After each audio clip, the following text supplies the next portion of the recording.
Triple S RI Amin exam 2025 मसीह आसीथिबा प्रश्नटी को सॉल्व करबा हैला। प्रश्न रे कोन कहिछि पिला माने प्रश्न कहिछि टू नंबर आर 24% and 36% less than a third number. से कहूछि दीटी संख्या गोटे तृतीय संख्या पाखरु 24% आउ 36% कोन अछंती लेस लेस माने पिला माने कम अछि। ताले धरा जाऊ पिला माने आमे तृतीय संख्याटा को आमे जदि 100 धरिबा ताले प्रथम संख्या केते हेबो कहिलो। प्रथम संख्या सार 24% कम ता माने 100 रु सार 24 माइनस कर देले ये रही जिवो 10 रु 4 गले 6 ये सार 9 रु 2 गले रहिला 7 ता माने प्रथम संख्याटा सार 76 हबो और द्वितीय संख्याटा सार 36 कम हबो ता माने सार 100 रु 36 माइनस कर देले 10 रु 6 गले सार 4 एटी सार 9 रु 3 गले रहिला केते ना सार 6 ताले द्वितीय संख्याटा सार आमे पाइबा केते ना 64 बुझीगला।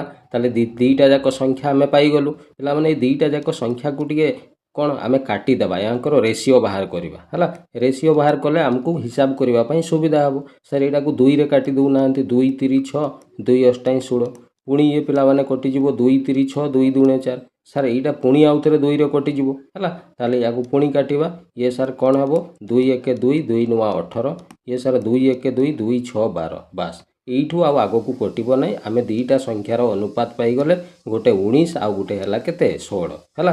ताले प्रश्न रे कोन पचाछि then the first number is what percent of the second number.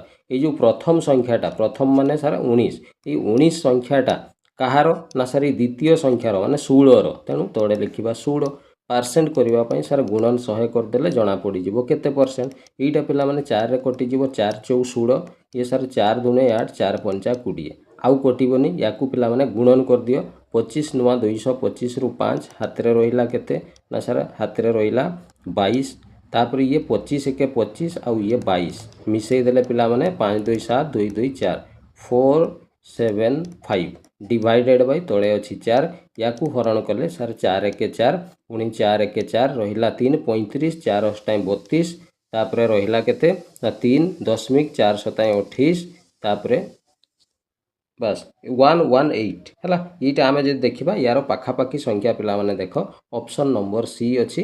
तो एटा जेहेतु हमकु गोटे राउंड नंबर नेबा पई प्रश्न रे कहिछि तेनु आमे गोटे पाखापाखी राउंड नंबर जे देखिबा 119% हे जिवो ए प्रश्न रो करेक्ट आंसर बुझी गला क्लियर पूरा चलो। तो ये भलिया मैथमेटिक्स रो भलो भलो वीडियो देखिबा पई निश्चित भाव रे चैनल टी को सब्सक्राइब कर रखिबो। थैंक यू जय जगन्नाथ।